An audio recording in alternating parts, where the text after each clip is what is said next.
How do I charge a car? Can I charge it in the rain? How far can I drive? Electric car?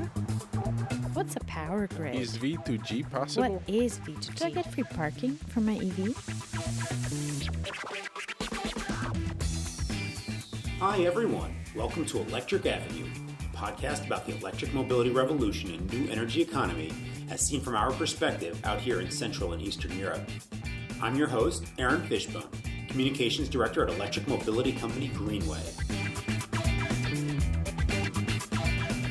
So it's election season in Europe now. Maybe you've seen some of the debates from the leading candidates. Maybe you've seen posters around your neighborhood, heard ads or something. Or maybe you haven't heard anything about it, but it is still election debate. The European parliamentary elections are coming up next week. So that is a vote for the new representatives for the European Parliament, which will then also choose the new Commission, President, and the Cabinet. All of this has made me think about the role the European Union has in the development of electric mobility and what this election could mean for European Union policy on clean fuels, on electric vehicles, infrastructure deployment, and the whole decarbonization agenda. Europe's played a critical role in development so far, especially in this region. So it'll be really interesting to see what happens after the next elections. I'll be joined by two experts on this topic to figure out what this election can mean. And while Greta Thunberg may be the most famous of them all, we've been spending a lot of time lately hearing from young people what they think. We've met them at climate strikes or debate tournaments here in Slovakia, and so we're going to share with you what some young Slovaks are thinking about the parliamentary elections as well. So buckle up, get into echo mode, and enjoy the ride.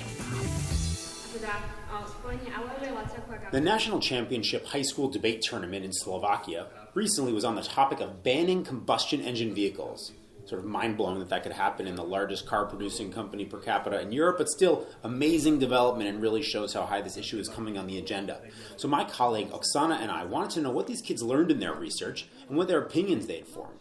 We're going to cover all of that in a future episode, but they had some things to say about the European elections too. Your names? Richard Rybar. David Stanek? David Stanek. Sorry. Are you aware of the upcoming elections into the European Parliament? Yes. Yes, definitely. And are you going to vote? Yep. I will try to Google the list of candidates. I haven't been able to so far. I'll just sit down one day, just Google what they are planning to do, what are their ideologies, and choose the one that I'm most likely to support. So what do you expect from Slovakia's EPs to represent in the parliament? They should be pro-European, which is something that is not necessarily true in the EP MPs. So they won't hurt the discourse that's going on in the European Parliament and the way that they will focus on the immigration or human rights, the feminism and things like that. If I would go to vote, I would definitely prefer some party with clear criteria, such as definitely environment, and that is really important nowadays. Just representation of people, equal policies that would help maybe some less developed countries in Europe to catch up with West. And for me, the most important is, even in the context of Slovakian corruption scandals that are coming through, and we actually are not seeing enough accountability, somebody that would offer some new ideas on control of Eurofunds distributed within each country.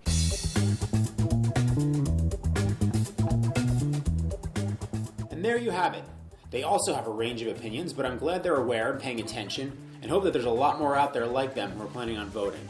Hopefully this episode can help them with some of their elections-related research and thinking about this important topic.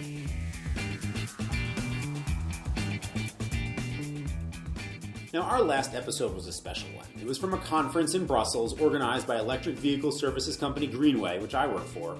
We gathered experts together to discuss the growth of electric mobility in the Central and Eastern European region. And the reason why it was in Brussels is because the EU plays an outsized role in promoting electric mobility here in Europe. I mean, frankly speaking, were it not for laws and directives coming from Brussels, some countries would not even have decarbonization on their agendas. They wouldn't have clean air or clean fuels targets, and they'd be fine relying on combustion engine vehicles and fossil fuels.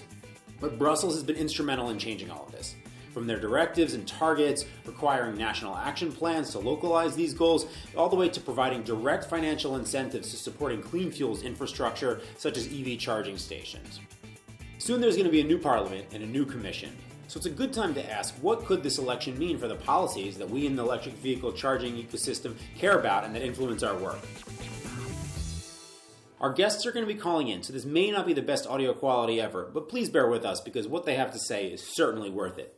So I have on the line now, both calling in from Brussels, Julia Poliscanova, Manager of Clean Vehicles and E-Mobility at the NGO Transport and Environment, and Petar Georgiev, Policy Advisor for Climate and Emobility at Eurelectric, the association representing the European electricity sector. Hi, Julia. Hi, Petar. Hi, greetings from Brussels. Hi. How are things in Brussels these days? I mean, with campaigns and elections coming up, is it a ghost town or what's going on? Well, I think things are certainly quiet. Feels like quiet, like before the storm. Politicians are away campaigning in their countries, of course. I'm sure a lot of things are going in Slovakia right now. The Commission and all the various stakeholders are all preparing their battleground for the next Commission and the next work. Interestingly, and probably some of the listeners as well saw it, last night was the European Parliament leaders' debate, where a lot of subjects very much related to zero-emission mobility and to climate were discussed. And really amazingly, one of the main hashtags and the main questions trending online from young people was climate. So this time, politicians really can't get away without making real progress on that. That's great. You see it everywhere and hear it everywhere these days, which is wonderful. I mean, I hope it's not just in our bubble. So it's nice to see that it was, such a large part of the leaders' debate. Yeah, it's true. And indeed, those upcoming elections do create a reason to think about climate and other big topics that impact our societies these days. Just out of, my bubble, I can tell you that a lot of people are talking about this. And more I hear it from people that have never heard about the topic of climate. And now they start integrating themselves into all that discussion. It's a topic of huge interest. Yeah, it's great to hear that it's breaking through, and hopefully it'll break through into actually how people, influencing their votes and how they think about their, participating in elections, because it turns out that these elections have really significant consequences and effects for people and for countries, and especially in these areas. So, it's worth looking back at the last session of the European Parliament and the Commission to see how the clean mobility and the fuels agenda developed and evolved, because I really feel like it evolved quite a bit. It didn't seem like it was a large part of the agenda at the beginning, but by the end, it felt like it was one of the top issues on the agenda. Would you agree? Yes, absolutely. I think from an environmental NGO point of view, we were really unimpressed when the Juncker Commission started, to say the least. It was all about better regulation, which was code word for no regulation or less regulation. The top climate job was given to someone who was a conservative from Spain with links to the oil industry.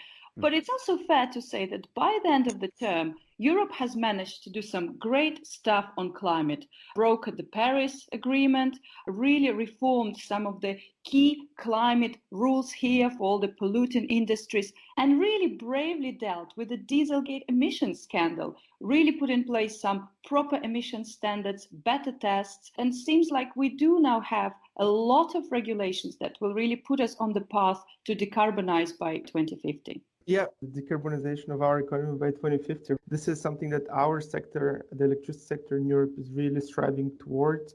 We've recently published analysis on how we can reach it and what it would mean for the overall economy, and not just the power sector, but also the industry sector, the transport sector, and the building sector.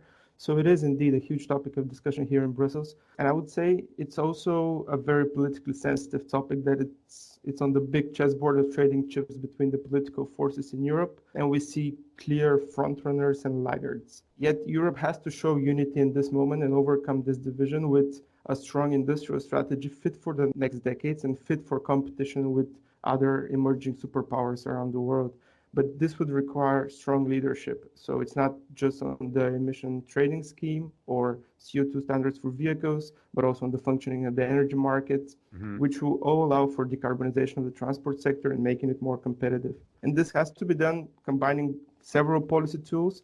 And we saw that during the last legislation, we had a lot of bills passed on the CO2 standards. And oftentimes this was possible only by a margin of a couple of votes. So that shows how elections really matter in this case. And I think, Petar, you're really spot on about how politically sensitive the topic was. We were fighting tooth and nail, bringing all the statistics about jobs and growth and who will benefit and who won't. And I really hope that that discussion is over and we can really focus in the coming years on implementing the things, because the data is there, evidence is there, it's good for us, and it's great to have you representing the electricity sector, really understanding that this is the future, not just for the climate, but also for our industry. Yeah, I mean, I fear it's not over. We can't really take the pressure off at all. Rather, need to keep pushing this message. And if we relent, then the other forces are going to come in and really try to, let's say, influence the new parliament, the new commission, the new decision makers to take their foot off of the enforcement, for example. Yeah, unfortunately, you might be right. And we already see the resurgence of the diesel industry and the oil industry all fighting back. So I agree. I think it's more important than ever to really support the progressive politicians who are really pro-climate rather than the old stuff. And it doesn't necessarily break down along like traditional political lines. Rather, it seems like every European political party has an agenda focused on climate, environment, and energy, some maybe more focused on jobs and free market influences than others. But, a lot of it depends on which countries are people representing and what are the industries in their countries. I mean, we saw this certainly during this CO2 standards debate. Representatives from Slovakia, Czech Republic, they were very against stronger regulations because they were concerned about the effects it would have on the local auto industries here. No, absolutely. But I think the fact of the matter is, and the question is, are we talking about today's jobs and very short-term growth? Or are we talking about the future? What jobs will young people have? What companies will the younger generation open? And long-term, the future for countries like Slovakia, Bulgaria, Romania, you name it, is not in diesel supply chain or fossil fuel production. These industries will not be needed. We can't export them. We don't want to use them. So the future jobs are in clean tech. Yes, transition is difficult. Yes, we have to put policies and measures to support the skills transition, the education, really support those that are being left behind. No, for sure. This is one of the main requirements in order to address those divisions, or should I say, different starting points within Europe. And this is something that our sector is definitely taken into account. We understand that different parts of Europe require different initial approach. So, for example, in countries where you don't have the existing capabilities, and let's look at Eastern Europe, you have a lot of countries that are part of the supply chain for the automotive sector. So all those vehicle parts, for example. This is an opportunity to change the dynamics and put investment into that future technology. And there's a lot of workforce that can actually take up on that task. So it's only should be seen as a plus rather than a negative. So then this is a real moment. A lot of progress has been made, and now we have an election upon us. So what are the ways in which the new parliament and the new commission can continue this progress or improve things or take it to the next level? Because obviously the urgency is great, as we know. No, absolutely. Maybe a few words on the process. Yes, please. Elections themselves, it's incredibly important to understand that basically you are voting for who will represent you and defend your interests in the European Parliament in the next 5 years. European Parliament is responsible for a raft of regulations and policies, environment, energy, industry, research, and so forth.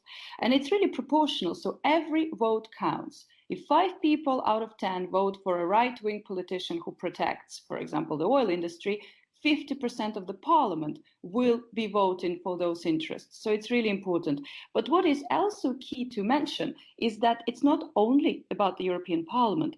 The leader of the main party in the parliament will also form the new commission, which is European government that really is in charge of policies. So you're also voting for who will be creating pretty much rules in the next 5 years. And what about how they create portfolios, like the energy union, for example? I mean, that was something that we encountered a lot in our day-to-day work at Greenway with, kind of e-mobility, and I imagine you all have as well. Can they reformulate that portfolio and that agenda, or even reorient its work? Obviously, it depends a lot on the priorities of the President of the European Commission.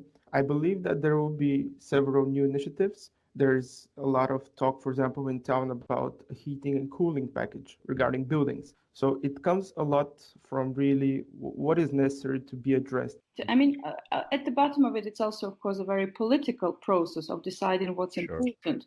And for sure, the current climate protests, the millions of young people or of students who demonstrate each week around Europe to really say that climate is important will not go unnoticed. And I really hope that we will make climate and zero emission decarbonization really the priority, because we've only just started. And to get that wider industry and societal buy-in, we have to continue. Now it's not time to stop.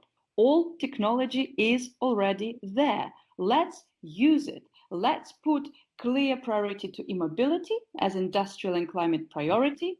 Let's really start rolling out cars for consumers, not compliance vehicles for the TIC, clean batteries, cars that are driven on renewables, cars that are shared. All of this is already out there. We just have to use it. We just have to do it. And we also, of course, have to stop doing things that are an obstacle to that.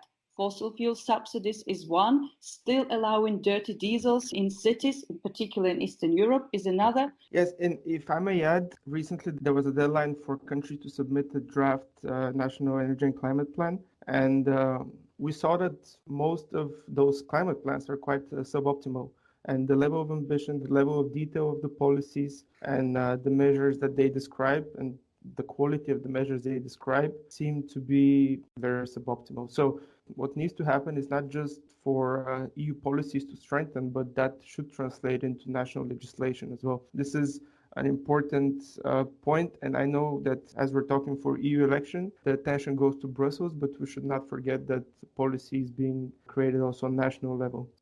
I think one thing to mention is that we really need to act now, and we have to stop this useless mantra of technology neutrality. We do not have time, and we have technology. Let's not spend another 5 to 10 years seeing if it's feasible, researching if it's possible, which is actually what some of the candidates on the right side were talking about yesterday.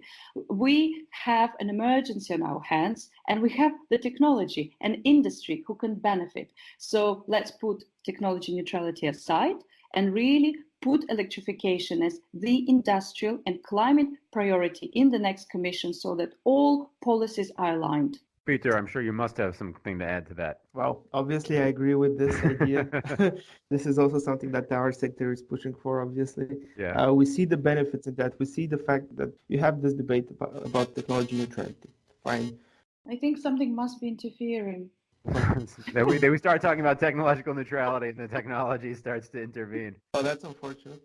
We lost Petar there for a second, but Petar's response to Julia was just that the question of technology should really come down to technological efficiency, and which is the most efficient technology. And with electricity and electrification, we've already seen how efficient it is relative to other technologies, especially when it comes to vehicle transportation. So it's a direction we should keep going and deepen and not get lost in endless debates about, which is the most technological neutral because maybe some politician has a connection to that industry or that industry. Rather, now adding for myself, I agree with Julia. It is urgent. I mean, the time is now. The International Governmental Panel on Climate Change said we have 12 years. So we need to really move forward with proven directions. And we see electric vehicles being very effective, and the broader electrification is going to be very successful when it comes to the broader decarbonization agenda in other sectors too. I mean, this is obviously not all about automotives, even though that's the industry that we're most closely tied with. With that, we have had quite a discussion and gone on quite a bit longer than we had planned, but do you each want to make a final comment for our election special? I'd like to make one final comment. Please. In my capacity as a passionate pro-climate European. In the past months, as the elections are nearing, I've been hearing again and again on public radio and public TV populist right-wing politicians saying that Europe failed on climate and environment because it's run by vested interests and technocrats. And someone who has worked in this for 12 years for environmental cause, I really would like to say that the only reason why Europe has not delivered as much on environment as it could have are the populist and right-wing politicians who block ambitious legislation in the parliament and who defend the vested interests, for example, of the gas or oil lobby. So if you do want climate-friendly legislation, please vote for pro-European progressive parties. And don't believe the pretty words, look at their actions. Thank you both so much for all of your contributions, your insights. That was our EU election special. As you can see, there's really a lot coming out of Brussels and Strasbourg to influence the clean fuels and decarbonization agendas European-wide. And so these elections can really be significant in terms of maintaining the trajectory that Europe is on and, which more specific areas of policy it pursues and where it really chooses to focus its efforts. And that can be really, really significant for the transition to cleaner energy happening across all sectors, not just e-mobility. Voting takes place May 23rd to 26th, depending on which country you're in. So check your local voting situation if you don't know it already. And of course, do your own research on your own local candidates and look at them holistically. But we hope that this discussion contributed to your thinking about the election and your awareness of the central role that the European Union and the European Commission play when it comes to the broader energy agenda around Europe. You can find our podcast on Apple iTunes, Google Play, Stitcher, SoundCloud, and any other podcast platform you listen to. Please leave us a rating, a review, and share this episode with your friends. We hope that you find it interesting, and we hope that they will as well. And feel free to get in touch with us at my email, aaron.fishbone@greenwaynetwork.com, or on Twitter @gwoperator.com, or on our Facebook fan page. And with that, I just really want to thank our guest, Julia Poliscanova from Transport and Environment. Thank you so much for calling in. Thanks, guys. Please come vote. Yes, definitely. And Petar Georgiev from Eurelectric. Thank you. And with that, dear listeners, we wish you many happy, safe electric kilometers and very good voting experience.